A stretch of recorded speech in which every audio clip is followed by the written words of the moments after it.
Hello, welcome to the channel. I'm Leroy, also known as Yorkshire Fun. Hope you're all good, hope you're all well. Hello to the new faces that subscribe, and if you haven't, give us a cheeky subscribe and like. It helps the channel, it helps me out. Don't forget I do this part-time. You know what I mean? I've got a full-time job, but I enjoy doing it. But you can check me out on Instagram, Leroy Yorkshire, on TikTok, Yorkshire Fun.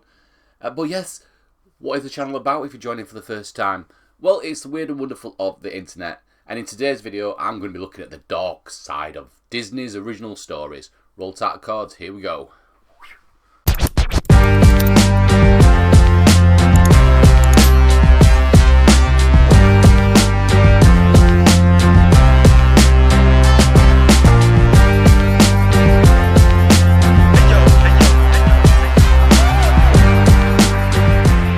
Yes, today I'm going to be looking at probably 5. I know it's 5. I don't know why I said probably. It's 5. The original stories from Disney. So if you're one of these like Disney couples that go to Disney every single year and you don't have any kids and you love the make-believe world of Disney, this video is probably not for you. And if you're a massive Disney fan, this also video might not be for you, because it might break your heart when you find out the original stories that your beautiful, most loved characters were really based on. So here we go, hold tight, roll the video. Here we go. Ah, Disney, the company that gave us talking animals, catchy songs, and a false belief that love can solve literally any problem. But what if I told you these happily ever afters weren't so happy? That's right, before Disney slapped on a PG rating of these stories, they were dark. They were talking about betrayal, bloodshed, and enough stuff for nightmares to keep you up all night. I mean, come on. A talking Jamaican lobster. That's just enough. You know what I mean? Like, whoa, scary. Where's my comfort blanket? Help me, mother. Because today we're diving into the dark side of Disney's original fairy tales. And trust me, they're not pretty. We start off with Cinderella. Cinderella. I don't actually have watched Cinderella for about 30 years. The story of a young girl who gets bullied by her step family, gains a magic makeover, and tricks a prince into falling in love with her, based on her shoe size. You see where it's going, don't you? But the original Brother Grimm version, oh, it was so much worse. In this version, the prince doesn't fall in love and conveniently find Cinderella. He first has to deal with her deranged stepsisters who are so desperate to become princesses that they take some drastic measures. Now this is what they've done to Cinderella, bless her. One slices off her toes, the other chops part of her heel off.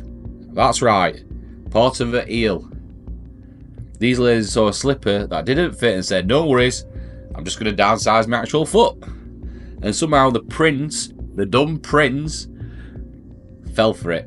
But Cinderella, little bird friends, they were there for her, tweeting away in the corner. Not so much. They snitched. The prince finally grew a brain, and the stepsisters got what they were coming to them. Oh yes, the birds pecked out their eyes. Yeah, I know. Great friends though to have. Blindness and courtesy of some angry birds who pecked out their eyes, nothing to say. Fairy tale justice and permanent disfigurement. The Little Mermaid. I don't know why I'm swimming. Back to the story.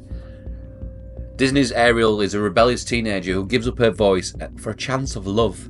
Cute, right? Well, Christian Henderson's original mermaid, she gives up way more than that. First off, her new human legs don't just magically appear. She basically loses her voice. Well, she has her tongue cut out, and she has these legs that are excruciating every time she walks. But here's the kicker. Prince Useless, doesn't even pick her. So when she saves him from drowning, he doesn't even pick her. He marries someone completely different, ignoring the mute girl who literally sacrificed her entire species for him. And what does the poor mermaid get for all this? Suffering. A knife. She is told that she can save herself if she murders the prince in his sleep. But does she do it? No. Girl power. She chooses to dissolve into sea foam. No wedding, no revenge, just poof, gone forever. Moral of the story, you can't change yourself for a man, especially if he's an idiot. Yes, sister, you tell it. Sleeping Beauty. We all know the story. Girl pricks a finger, falls into a coma. Wakes up to a totally not creepy kiss from a prince she's never met. Romantic, right?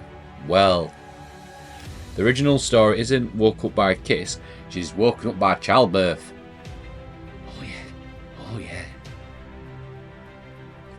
Unconscious, creepy prince basically rapes her.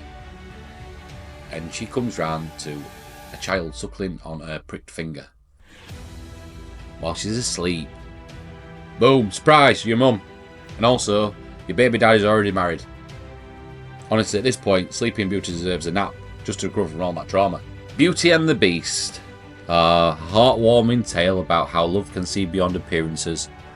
Or alternatively, if you kidnap a woman, hold her hostage for long enough, she might develop some feelings. Stockholm Syndrome alert, hello!